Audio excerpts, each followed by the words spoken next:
नमस्कार, आप देख रहे हैं परीक्षा ऑनलाइन क्लासेस। आज हम पढ़ने वाले हैं छत्तीसगढ़ का आर्थिक सर्वेक्षण और आज ये इसका फर्स्ट टॉपिक होगा आर्थिक स्थिति एक समीक्षा। तो जो चैनल पे नए हैं और जिन्होंने अभी तक चैनल को सब्सक्राइब नहीं किया है, आप सब्सक्राइब कर लीजिए और बेल आइकन को ज़रूर प्रेस कीजिएगा ताकि नोटिफिकेशन आपको प्रॉपर मिलता रहे। आगे बढ़ने से पहले एक चीज़ मैं कहना चाहूँगी, क्योंकि आर्थिक सर्वेक्षण अपने आप में एक बहुत बड़ा टॉपिक है और छत्तीसगढ़ से संबंधित जितने भी एग्ज़ाम हैं, कोई भी कंपटीशन एग्ज़ाम है, चाहे वो CGPSC का हो या फिर व्यापम का हो, वहाँ पर इसका अपना इम्पॉर्टेंट वेटेज होता है और क्वेश्चन तो बनता ही है। तो आप इस टॉपिक को स्किप नहीं कर सकते, पढ़ना तो पड़ेगा ही, आप जैसे भी करके पढ़ें। तो आपको इस तरीके से पढ़ना है कि आप यहाँ से क्वेश्चन अटेम्प्ट कर सकें। कई बार हम पढ़ तो लेते हैं लेकिन क्वेश्चन आता है उसको समझ नहीं पाते हैं और गलत टिक करके आ जाते हैं, तो इसी से हमको बचना है। आप इतना कंटेंट पढ़िए जो एग्ज़ाम के लिए इम्पॉर्टेंट है। पूरा का पूरा आपको आर्थिक सर्वेक्षण जो गवर्नमेंट का बुक होता है उसको पढ़ने की ज़रूरत नहीं है ना। तो आपको उसका ट्रेंड को एनालिसिस करके आप समझना है कि कौन कौन सा इसमें से डेटा को आपको याद करके रखना है और कैसे याद करना है, इसी को हम ध्यान में रखते हुए आज का क्लास देखेंगे। और इसमें जितने भी डाटा हैं सब सिलेक्टिव हैं और वही डाटा इसमें शामिल किया गया है जो एग्ज़ाम के लिए इम्पॉर्टेंट है। ठीक है, इतना भी पढ़ के आप जाते हैं किसी भी एग्ज़ाम के लिए तो सफिशिएंट है, आपके सारे क्वेश्चन अटेम्प्ट हो ही जाएंगे। तो चलिए शुरू करते हैं आज का जो टॉपिक है। सबसे पहले हम जो भारत का संदर्भ में या भारत की स्थिति में है जो है उसको पहले देख लेते हैं। जैसे भारत का विकास दर स्थिर कीमतों पर देखेंगे तो वर्ष 2019-20 में क्या था, इसकी वैल्यू 4.2% था। और अभी हमको क्या मिलेगा, जाहिर सी बात है 2019 के बाद जितने भी आपके आंकड़े मिलेंगे उसमें आपको वृद्धि तो दिखेगा ही नहीं। जाहिर सी बात है, रीज़न आप सभी जानते हैं, कोरोना के कारण से सभी चीज़ें डाउन चल रही हैं, तो इसका विकास दर भी क्या होगा, कम ही होगा। और इतना कम है कि नेगेटिव में गया है, वैल्यू है 7.7%। ठीक है, आप याद रखेंगे 7.7%। ये आपका हो गया भारत का। अगर हम छत्तीसगढ़ का GSDP देखेंगे तो जाहिर सी बात है ये भी नेगेटिव में ही जाएगा। सकल राज्य घरेलू उत्पाद टोटल कितना है, ये भी नेगेटिव में है, माइनस है 1.77। आपका 2020-21 का, इसको खासकर हमको याद रखना है। ये कंपेरेटिव समझने के लिए इसको हम छोड़ देंगे तो भी चलेगा। ये क्या है 77 है और ये है, इसमें भी 77 है, इसमें क्या है 1.77। ठीक है, डाटा इसको याद रखेंगे। इसमें जो GSDP रहता है उसमें क्वेश्चन क्या है, कई बार तो GSDP डायरेक्ट क्वेश्चन पूछ देता है और कई बार क्या है क्वेश्चन इसमें किस प्रकार से आता है। अभी तक आप एग्जाम दे रहे होंगे या पहली बार भी पढ़ रहे हैं उनके लिए भी देखेंगे तो या तो पूछेगा औसत वृद्धि दर क्या है ना। करेंट का पूछेगा, जैसे अभी करेंट आपका जो सत्र चल रहा है 2020-21 उसका पूछ सकता है। मैक्सिमम किस वर्ष था और मिनिमम किस वर्ष था, तो इसके लिए हमको क्या है एक सरसरी तौर पर हम पूरा आधार वर्ष से बात के जितने भी वर्ष हैं जिसमें 1 2 3 4 5 6 7 8 9 वर्ष का जो पिछला अभी जो सत्र चल रहा है उसके पिछले 9 साल के औसत को हम देख लेते हैं। तो औसत को एक को याद करने से अच्छा है कि हम एक बार वैल्यू देख लेते हैं, नज़र से के सामने से रहेगा और इम्पॉर्टेंट भी किसी भी वर्ष को पूछ सकता है, लेकिन ज़्यादातर पूछने का चांसेस मैक्सिमम मिनिमम का रहता है, करेंट का रहता है और औसत का रहता है। 2012-13 में कितना था, 5 था। उसके बाद 13-14 में क्या हुआ, 10 हो गया, जस्ट डबल हो गया। उसके बाद 14-15 में ये नीचे चला गया क्योंकि इतना अधिक यहाँ से जस्ट डबल छलांग लगाया था ना वैल्यू। उसके बाद क्या है, अब इतना बढ़ गया है तो क्या है कम हो गया, ये क्या गया 1.77 हो गया। ठीक है, उसके बाद 15-16 में थोड़ा सा बढ़ा 2.57 और जो 16-17 है, 16-17 में से सर्वाधिक था, ये है, इसको भी याद रखना है 16-17 12.13 12-13 या ठीक है 12-13 इसमें सर्वाधिक था। उसके बाद फिर से कम हो गया 17-18 में 3.01 और 18-19 में 7.98, उसके बाद 19-20 में 5.17 और अभी 20-21 के लिए क्या है वैल्यू माइनस में है 1.77 और एवरेज निकालेंगे तो एवरेज कितना है इसका सभी पूरे 9 वर्ष का 5.07%। ठीक है, क्या है एक ही बार में वैल्यू याद नहीं होगा, बार बार हम पढ़ते रहेंगे तो ऑटोमेटिक ये सारे वैल्यू हमको याद हो जाएंगे। ठीक है, अब हम देख लेते हैं इसमें क्वेश्चन आता है पर कैपिटा इनकम 2020-21 के लिए प्रचलित कीमत पे देखेंगे। देखिए दो चीज़ होता है, एक तो स्थिर कीमत में होता है, दूसरा है प्रचलित कीमत में होता है। स्थिर कीमत प्रचलित कीमत का तात्पर्य यह है, स्थिर कीमत जो आधार वर्ष से लिया जाता है और प्रचलित कीमत क्या है जो वर्तमान है उसमें, और हमेशा प्रचलित कीमत में जो भी वैल्यू रहेगा वो क्या है ज़्यादा आएगा। तो इसका कई बार क्या है फार्मूला पता नहीं रहता है, तो इसका पर कैपिटा इनकम या फिर इसको कहेंगे प्रति व्यक्ति आय। प्रति व्यक्ति आय क्या होता है, निवल राज्य घरेलू उत्पाद को अगर जनसंख्या से डिवाइड कर देते हैं तो हमको मिलता है पर कैपिटा इनकम, है ना। Net state domestic product divided by population. अब इसमें इसके लिए वैल्यू क्या है, वैल्यू है आपका 1,04,943 रुपये, और ये पिछले वर्ष की तुलना में इसमें क्या हुआ है, कमी हुआ है। यहाँ पर कमी का साइन शो कर रहा है, और कितना प्रतिशत कमी हुआ है पिछले वर्ष की तुलना में या विगत सत्र की तुलना में, 0.14% इसमें कमी आई है। बस इसमें इतना ही आपको याद रखना है, ज़्यादा से ज़्यादा पूछेगा तब, नहीं तो यहीं तक बस रहता है। उसके बाद 2020-21 हमको ये डाटा याद रखना है, क्या है नेगेटिव में वैल्यू, औसत क्या है 5.09%। अब इसमें हम एक एक का देख लेते हैं। कृषि के क्षेत्र में, उद्योग के क्षेत्र में और सेवा के क्षेत्र में, तो उसको मैंने इस तरीके से रखा है ताकि एक नज़र में हम उसको देख के कंपेरेटिव अच्छे से याद कर सकें। पहले देखेंगे वृद्धि दर, औसत वृद्धि कितना है, भागीदारी कितनी है, और पिछले 9 वर्ष में उसकी क्या वैल्यू रही है, औसत वैल्यू। उसके बाद सर्वाधिक किस वर्ष था और ऋणात्मक कब था। देखिए वृद्धि दर है आपका कृषि क्षेत्र में, क्या देख रहे हैं हम, जीएसडीपी देख रहे हैं। वृद्धि दर कितना है, वृद्धि दर है 4.61%। औसत वृद्धि कितनी है, 4.77%। देखिए दोनों क्या है, दोनों 4 है, इसमें भी 4 है, ठीक है। पहले आप मोटा मोटा वैल्यू है उसको पकड़िए, उसके बाद दशमलव के बाद कर जाएंगे, क्योंकि 1 से 2 बार आप कॉपी में भी लिख के प्रैक्टिस करेंगे तो वैल्यू आसानी से याद हो जाएगा। भागीदारी कितनी है, भागीदारी है 17.64%, और 2011-12 से अगर हम आधार वर्ष से देखेंगे तो ये वैल्यू कितनी है, 18 पहले 2011-12 में क्या था, 18.10% था, जिसकी तुलना में अभी कमी आई है। अब इसमें देख लेते हैं सर्वाधिक वृद्धि दर कितना था, 16-17 में है। इसके लिए वैल्यू हमें अभी अलग से फिर देखेंगे, वैल्यू अभी हम याद नहीं कर रहे हैं, केवल वर्ड्स को याद कर लेते हैं, क्योंकि एक साथ देखेंगे तो याद नहीं हो पाएगा। सर्वाधिक है 16-17, और ऋणात्मक कब रहा है, ऋणात्मक है 15-16 और 17-18 में। तो 15-16 और 17-18 दोनों में ऋणात्मक वैल्यू है, लेकिन सर्वाधिक ऋणात्मक किसमें है, 17-18 में है, ठीक है। ये तो हो गया उद्योग के लिए, कृषि के लिए। अब देखते हैं उद्योग के लिए। तो उद्योग के लिए अगर हम वृद्धि दर देखें तो वृद्धि दर क्या है उद्योग के लिए, अभी ऋणात्मक। देखिए इसको आप कैसे समझेंगे, अभी का जो हम देख रहे हैं, हम जीएसडीपी देख रहे हैं, विकास दर देख रहे हैं, या फिर नेट मतलब पर कैपिटा इनकम देखेंगे, तो कोरोना की वजह से सबसे ज़्यादा प्रभावित कौन सा क्षेत्र था, कृषि था, उद्योग था या सेवा था। अगर थोड़ा सा हम कॉमन सेंस लगाएंगे तो हम वैल्यू को आसानी से याद कर सकते हैं। क्या कोरोना की वजह से कोई कृषि का काम रुका, क्या नहीं रुका, है ना। लेकिन जितना भी कृषि काम था वो चल ही रहा था अपने अपनी जगह पर उद्योग में सर्वाधिक लोगों की आवश्यकता होती है। बिना लोग के उद्योग में कोई भी काम नहीं हो सकता है। और जिस तरीके से लॉकडाउन चल रहा था, जिस तरीके से माहौल था, उसमें सबसे ज़्यादा प्रभावित हुआ है आपका इंडस्ट्री सेक्टर। तो जाहिर सी बात है इसके लिए वैल्यू भी क्या है, नकारात्मक जाएगा। अब हम जाते हैं सेवा या सर्विस सेक्टर में। सर्विस सेक्टर में भी हुआ है कमी, लेकिन इसमें क्या है, वर्क टू होम या फिर आप घर में ऑनलाइन की सुविधा से, या बहुत सारे इसके लिए ऑप्शन थे। पर उद्योग के लिए जब तक वर्कर आपका फैक्ट्री में जाएगा नहीं, कोई काम चलेगा नहीं, तो सबसे ज़्यादा प्रभावित हुआ है आपका इंडस्ट्री सेक्टर। इसीलिए वैल्यू भी इसका ऋणात्मक में ज़्यादा जाएगा, है ना। तो अब इस तरीके से हम उसको पकड़ सकते हैं। आपका वृद्धि दर इसका 4% था, लेकिन 5% नीचे चला गया। किसका वृद्धि दर, उद्योग क्षेत्र का 5.28%। भागीदारी कितना है, 46.43%। और आपका 2011-12 में कितना था, 47.27%। अब औसत वृद्धि दर देख लेते हैं। औसत वृद्धि दर इसका भी है 4.72, इसका क्या है 4.77, इसका 4.72। और सर्वाधिक है 17-18-19 में, और ऋणात्मक इसमें गया है 20-21, मतलब अभी करेंट वर्ष में ऋणात्मक गया है, ठीक है। अब हम सेवा क्षेत्र के लिए देखते हैं। सेवा क्षेत्र में वृद्धि दर क्या है, 0.75%। मतलब ये ऋणात्मक जाते जाते बच गया है, ऋणात्मक गया नहीं है। मतलब देखिए 0.75 है, मतलब बहुत कम है ना। उसके बाद भागीदारी देखेंगे तो 35.95%। और ये क्या है, 2011-12 के तो 11-12 में देखेंगे आधार वर्ष में तो कितना था, 34.63%। मतलब जो सेवा क्षेत्र का जो भागीदारी रहा है लगातार बढ़ते ही रहेगा, कभी ऋणात्मक नहीं गया है ना। उसके बाद औसत वृद्धि 5.23%। सर्वाधिक इसका भी है क्या है, 18-19 है। और अभी का फिलहाल ऋणात्मक गया नहीं है, तो इसमें ऋणात्मक में एक भी आपको नहीं मिलेगा सेवा क्षेत्र में। तो इसका भी आपका उद्योग का और सर्विस का दोनों का सर्वाधिक कौन सा था, 18-19 था। तो इस तरीके से आप इस वैल्यू को याद करेंगे, ठीक है। वैल्यू उसके बाद देखते हैं।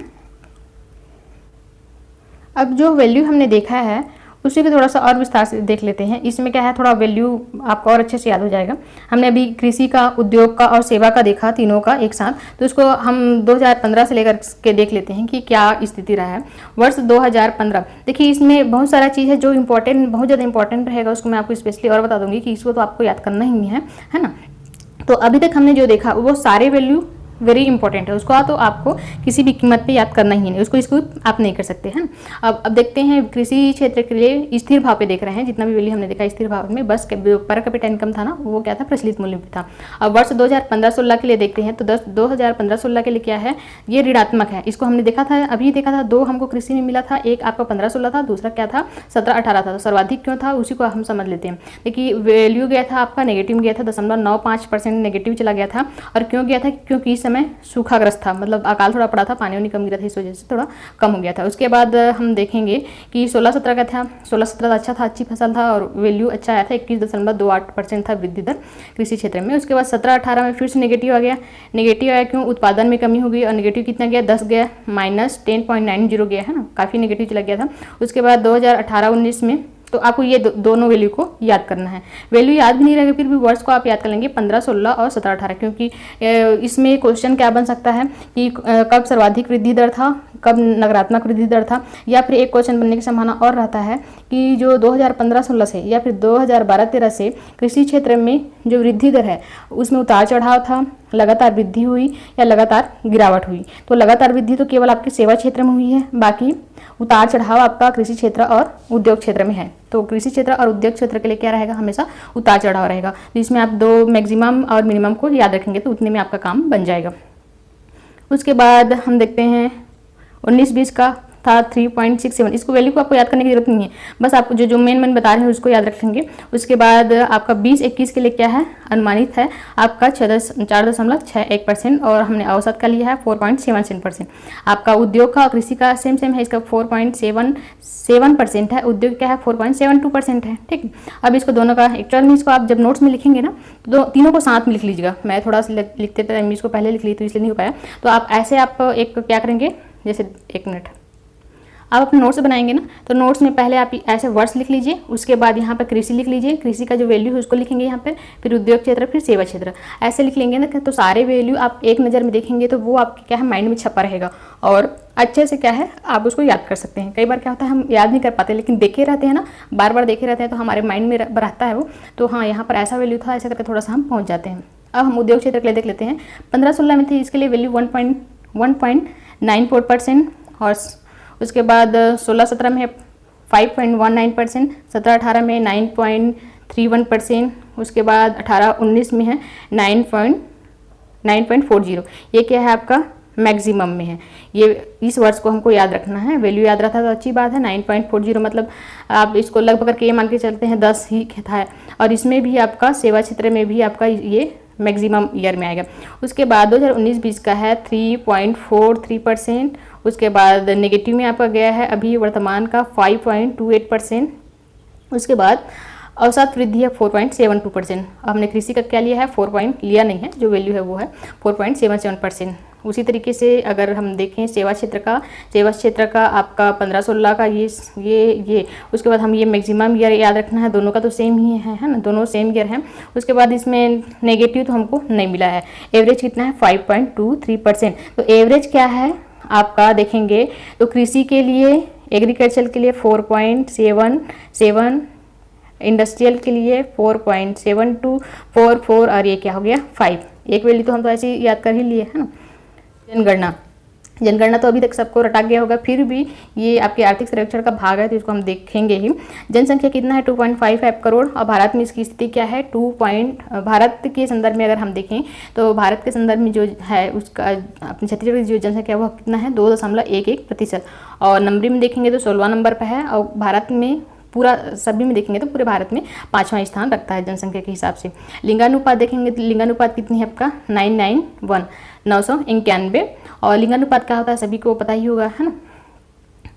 उसके बाद ग्रामीण, शहर, SC ST और 6 वर्ष के नीचे अगर देखेंगे का जो ग्रामीण है और आपका ST है वो 1000 से ऊपर है। ग्रामीण का जो लिंगानुपात है 1001 है, और ST का लिंगानुपात है 1020 है। बाकी 9 की संख्या में है तो आप इसको अच्छे से याद रखेंगे। उसके बाद कौन सा नंबर आएगा, SC आएगा। अगर हम एक क्रम में देखें ताकि अच्छे से याद रहे, SC है तो SC में आपका है 994। उसके बाद देखेंगे आपका 6 वर्ष से नीचे का अगर देखेंगे तो ये क्या है 969, ये 9 है, पलट दिया 6 है, फिर पलट दिया 9 है, 6 वर्ष है। तो बच्चे लोग क्या है, बच्चे हैं कहीं पे रहते हैं ना, खेलते रहते हैं तो सीधा बैठे तो रहते नहीं, उलटते पलटते रहते हैं। तो ऐसे करके आप इसको याद कर सकते हैं। तो क्या होगा 969, ठीक है, ये वैल्यू याद हो गया होगा। उसके बाद आपका आता है शहरी क्षेत्र। शहरी क्षेत्र का सबसे कम है, कितना है ये, इसमें भी है 9 है, लास्ट में 6 है, लेकिन इसमें क्या दिखा था 969, तो इसमें 9 और ये 6 है, बीच में आ गया है 556, 956। इस तरीके से आप इसको याद कर सकते हैं। जनगणना 2011 के अनुसार अगर हम देखेंगे तो कभी भी यहाँ से क्वेश्चन उठा देता है। इसमें आपको क्या याद रखना है, अभी तक हमने देखा जिसमें आपको कृषि क्षेत्र, उद्योग क्षेत्र, सेवा क्षेत्र का जो हमने देखा एक चार्ट देखा, उसमें मैक्सिमम कब था और मिनिमम कब था उसको याद रखना है, एवरेज को याद रखना है। अब जनगणना से तो क्वेश्चन पूछता ही है, जनगणना को अलग से हम डीपली पढ़ेंगे। ये आर्थिक सर्वेक्षण में जो इम्पोर्टेंट है उसको तो हम देख रहे हैं, लेकिन जनगणना का क्या क्वेश्चन कहीं ना कहीं से आता ही है अभी, तो उसको और अलग से विस्तार से पढ़ेंगे। अभी के लिए इसमें जो मोटा फैक्ट है उसको देख लेते हैं। तो जनगणना 2011 के अनुसार से अगर हम देखेंगे कुल ग्राम पंचायत की संख्या कितनी है, तो ये जनगणना का आंकड़ा है ना, 2011 में जो जनगणना हुआ था उसका आंकड़ा है। और सभी जो राज्य सरकारें हैं अपना अपना रिपोर्ट वार्षिक भी पेश करते हैं, तो उसका अलग रहेगा। तो अगर क्वेश्चन में आपका किस टाइप का पूछा है उसके हिसाब से आप अपना आंसर लेंगे। अगर 2011 की जनगणना के अनुसार से पूछता है कुल ग्रामों की संख्या तो कितना है 10,971, और ग्राम पंचायत की संख्या है, और ये ग्रामों की संख्या है 20,126, 20,126, इसको याद रखेंगे, है ना, ये जनगणना के हिसाब से है। अगर पूछता है छत्तीसगढ़ द्वारा जारी की गई रिपोर्ट के अनुसार, छत्तीसगढ़ द्वारा जारी की गई रिपोर्ट के अनुसार तो ग्राम पंचायत की संख्या कितनी है 11,664, और ग्रामों की संख्या कितना है 20,225, 20,225, वो 126 है ना। इन वैल्यू को याद रखेंगे, 3 से 4 बार आप बोलेंगे, देखेंगे ना, कॉपी में लिखेंगे तो वैल्यू याद हो जाएगा। अब इसमें देखते हैं 10 आकांक्षी जिलों में 1000 से अधिक जनसंख्या वाले गांव कितने हैं। तो 1000 से अधिक जनसंख्या वाले गांव की संख्या पूछ रहा है, तो 1869 है, 69 है। और 10 आकांक्षी जिले कौन कौन से हैं, कोरबा, राजनांदगांव, महासमुंद, कांकेर, कोंडागांव, बस्तर, नारायणपुर, दंतेवाड़ा, सुकमा और बीजापुर। इसको अगर मैप में हम देखेंगे तो देखिए इसमें आपका ये जो बिलासपुर संभाग है उसमें से एक आ जाएगा कोरबा, आपका रायपुर संभाग से एक महासमुंद, और दुर्ग संभाग से आपका एक है राजनांदगांव। मतलब आपका सरगुजा संभाग को छोड़ दें तो बाकी जितने संभाग हैं 3 संभाग, वहाँ से एक एक जिला है। बाकी आपका बस्तर संभाग के जितने भी 7 जिले हैं वो सारे इसके अंतर्गत आकांक्षी जिले के अंतर्गत मतलब शामिल हैं। आकांक्षी जिला क्या होता है इसको हमने डिटेल से पढ़ा है, इसके लिए आप जो मतलब पिछला वर्ष सत्र है उसमें आप जाकर के प्लेलिस्ट में मिल जाएगा आकांक्षी जिले के बारे में विस्तार से। उसमें वैल्यू नहीं देखना है, बस आपको आकांक्षी जिला होता क्या है उसको अगर आपको डीपली से समझना है तो वीडियो है उसमें जाकर के आप देख लीजिए, है ना, लिंक में मिल जाएगा, प्लेलिस्ट से आप ले सकते हैं। राज्य, अब देखते हैं राज्य में युवा जनसंख्या। इसमें आपको बस ये याद रखना है कितने हैं उसको, बाकी ये तो ऑटोमेटिक याद हो जाएंगे। उसके बाद हम देखते हैं राज्य में युवा जनसंख्या कितनी है। राज्य में युवा जनसंख्या जिसमें 15 से लेकर के 24 वर्ष तक के आयु वर्ग के युवाओं को लिया जाता है। राज्य की कुल जनसंख्या का ये है, राज्य की कुल जनसंख्या का 19.53% है, 19.53% जो हमारे कुल जनसंख्या है उसका है। उसके बाद अगर उसी को और डिफाइन करते हैं कि अगर SC वर्ग में कितने हैं, ST वर्ग में कितने हैं, तो आपका सर्वाधिक SC है 20.37% और 18.99%, मतलब दोनों सम संख्या में है, इसको याद रखेंगे SC और ST। अब आते हैं SRS रिपोर्ट। अब SRS रिपोर्ट क्या है, इसमें हम मातृ मृत्यु दर और शिशु मृत्यु दर को देखते हैं। ये इसका रिपोर्ट जारी करता है, तो 2016 से लेकर के 18 तक का ये रिपोर्ट अभी तक तो करेंट में आया नहीं है ये। तो इसमें हम देखेंगे मातृ मृत्यु दर क्या होता है, मतलब 1 लाख जो जच्चा बच्चा होता है ना, डिलीवरी होता है, तो उस दौरान जो 1 लाख हैं जच्चा बच्चा हैं उसमें कितने मृत हैं उनकी संख्या है। उसके बाद शिशु मृत्यु दर है वो 1000 में लिया जाता है और मातृ मृत्यु दर लाख में लिया जाता है।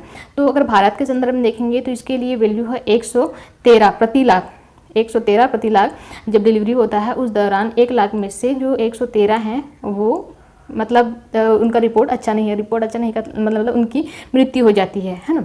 और शिशु मृत्यु दर देखेंगे भारत के संदर्भ में तो 1000 में 32 का क्या है सर्वाइव नहीं कर पाते हैं। छत्तीसगढ़ के संदर्भ में देखेंगे तो ये वैल्यू ज़्यादा है, ये है 159 पर लाख में, और शिशु मृत्यु दर को देखेंगे तो 41 ये पर 1000 में है।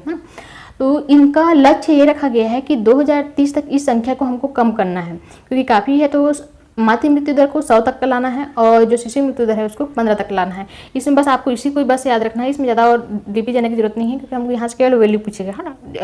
हाँ, ये कभी कभी पूछ सकता है मातृ मृत्यु दर क्या होता है, शिशु मृत्यु दर, तो बस उसमें ये याद रखेंगे मातृ मृत्यु दर मतलब 1 लाख में से निकाला जाता है, उसके बाद शिशु मृत्यु दर मतलब 1000 में निकाला जाता है, ठीक है। राष्ट्रीय परिवार स्वास्थ्य सर्वेक्षण एक NFHS है, इसको समझ लीजिए थोड़ा सा, क्योंकि यहाँ से एक बार क्वेश्चन अभी बना है, अभी छत्तीसगढ़ का जो एग्जाम है वहाँ से, क्योंकि राज्य के संदर्भ में भी ये कहीं ना कहीं इससे जुड़ा है, तो कई बार थोड़ा सा क्वेश्चन घुमा देता है। तो इसको अगर हम जानते रहेंगे तो क्वेश्चन को आसानी से अटेम्प्ट कर सकते हैं। NFHS national family health survey, short form में NFHS बोलते हैं, राष्ट्रीय परिवार स्वास्थ्य सर्वेक्षण देश में 4 राउंड में ग्रामीण और शहरी क्षेत्रों में आयोजित किए जा चुके हैं। कब कब किया जा चुका है? पहला हुआ था 1992 से 93 तक NFH पहला राउंड, दूसरा राउंड हुआ था 98 से 99, तीसरा हुआ था 2005-06 में, और चौथा हुआ था 15-16 में, ठीक है, 15-16 में। तो इसमें वर्तमान अभी 5वां चल रहा है, 5वां संस्करण चल रहा है 19-20 में, अभी ये चल ही रहा है, बीच में कोरोना का जैसा भी है इसका रिपोर्ट, बाकी अभी 5वां संस्करण आयोजित किया गया है।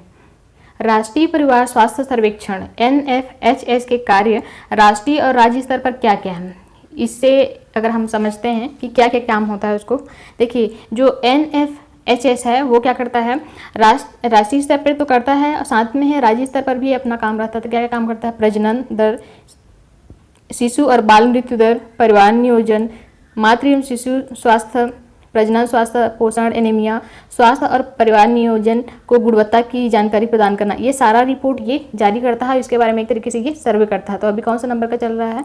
अभी 5वें नंबर का चल रहा है और चौथा कंप्लीट हो चुका है। तो यहाँ से कई बार स्टैटिक क्वेश्चन उठा सकता है कि NFH का कौन सा कार्य है या नहीं। तो जब हम इसके बारे में जानते नहीं रहेंगे तो क्वेश्चन को हम अटेम्प्ट नहीं कर पाएंगे। तो ये सारा चीज़ काम करता है NFHS, है ना।